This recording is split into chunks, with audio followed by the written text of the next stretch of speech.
So I got my air hose hooked up right here. All I gotta do is open this valve. Already got the solvent in there. All I have to do is just pull that trigger and watch it come out through that line. There it is.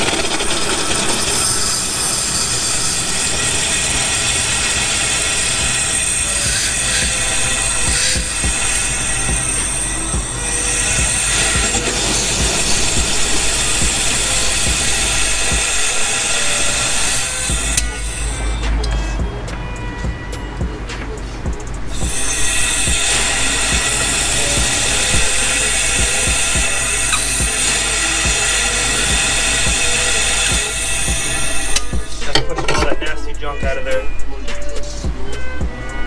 Denso's here. You bought a brand new Denso compressor from AutoZone. This guy is definitely doing it right, and mechanics appreciate it when customers put forth the extra step to buy genuine OEM parts. It's fucking awesome. That way I know everything's gonna fit. It's gonna make my life easier and less chances of this car coming back with an issue. Denso compressor, Denso condenser. This car's gonna be fucking mint, and I can't wait to charge it to see how low I can get it. Because you guys know, I'm gonna have to look back to my IS300 video, but I think I got down to 42 degrees Fahrenheit. So I'm stoked to see. I like to challenge myself every time. So I can't wait to see what I can get this car down to. I put it in the bottom port right here. Top port would have been impossible because it just would have spilled out. I'm gonna turn the condenser up right side up. So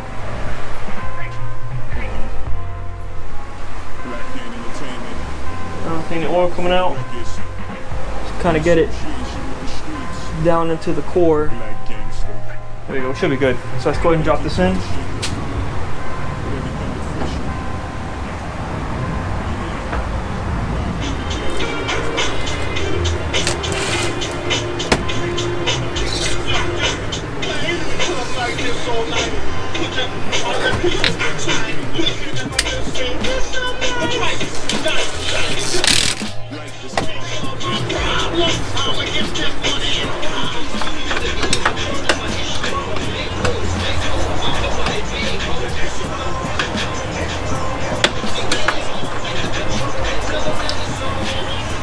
There you go. It's fucking solid.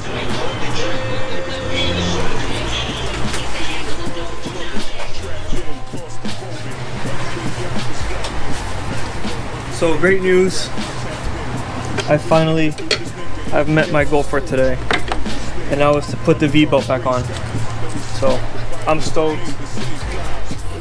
That means the compressor is fully bolted on, power steering pump is back in place, V-belt is on, all the AC lines are hooked up. But I'm not gonna do anything yet until I do the expansion valve so that I can full vacuum and make sure there are no leaks in the system. Sun's going down. Got the compressor on like I said earlier. V-belt's on, condenser's in, dryer's in, all the AC lines are hooked up. Cleaned up and gonna call it a day. The next day. Alright, so back again the next day, and I have the expansion valve here. Now most of these are universal across different vehicles and different applications, but basically it's one giant fucking shit show. Just be careful not to fuck this up as you untwist it. They use some pretty thick copper on this. Anyway, this expansion valve opens and closes depending on temperature that's picked up by this probe in the evaporator, and that allows refrigerant to pass through and then expand in this inside here to go from liquid to gas state. So you have 2 copper wires. This probe goes on the evaporator itself, and then this is going to go through the firewall, and you'll see a provision on the low pressure line, right? Yes, on the low pressure line with a 10mm bolt, and that's going to go right into the line. So this is the only part right here that goes through the firewall. They make these super long, like I said, for different car applications, SEs and Soarers, because you know everything's closer together. You basically just coil this up and only use the length that you need. But I'm gonna go ahead and straighten it out as much as possible right now, so later on it'll be easier to feed it through the firewall, through the rubber grommet.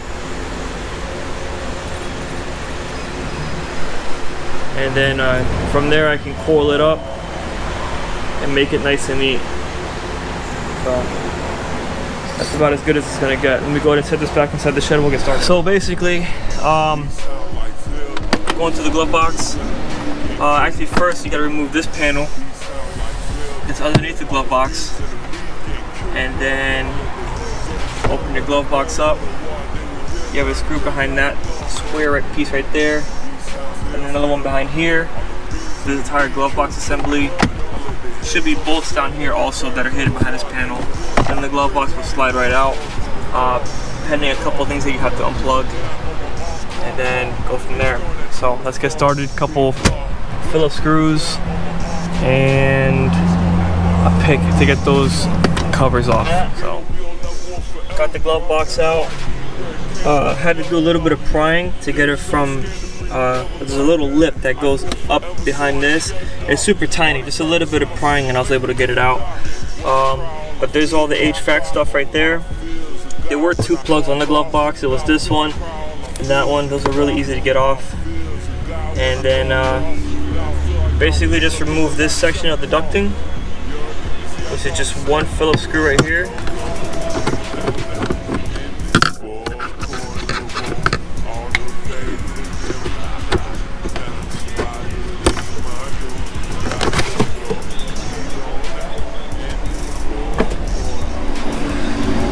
This is everything. Your evaporator is behind this door right here. You got these zinc screws. This power steering controller, just unscrew it and just kind of let it hang, move it out of the way. There's a harness for it.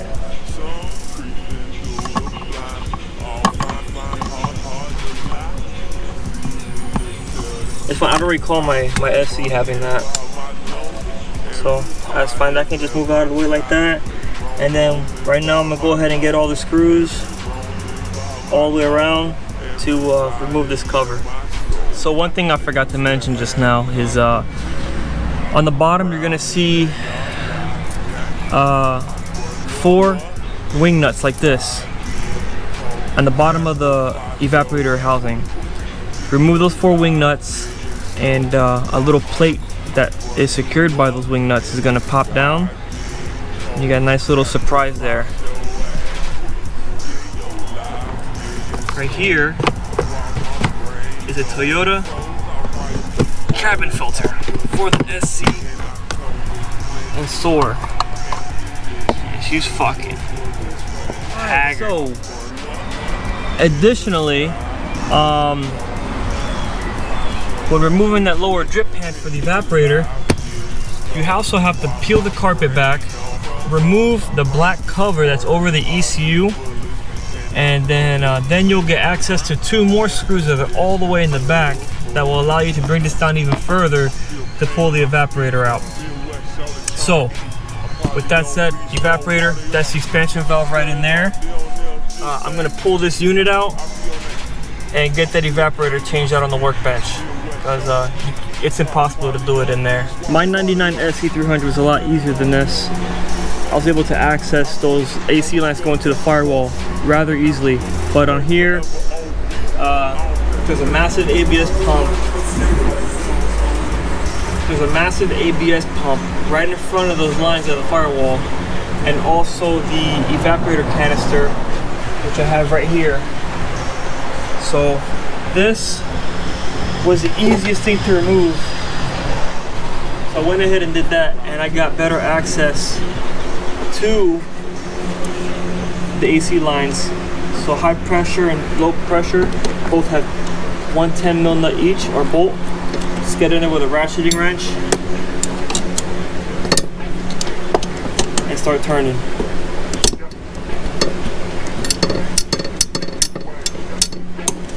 Once you get loose, start doing them by hand. Go from there, then I'll be able to pull the evaporator out. Alright, so we're ready. Start pulling.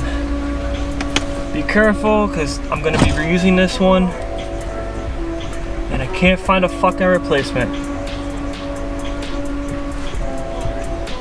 So, something, you just gotta fucking play with it.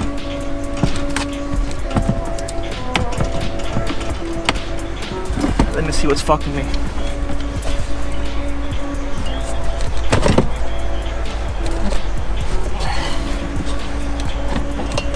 Just had to separate the low line, or the high pressure line, from the evaporator. Don't forget you have this sensor here for climate control.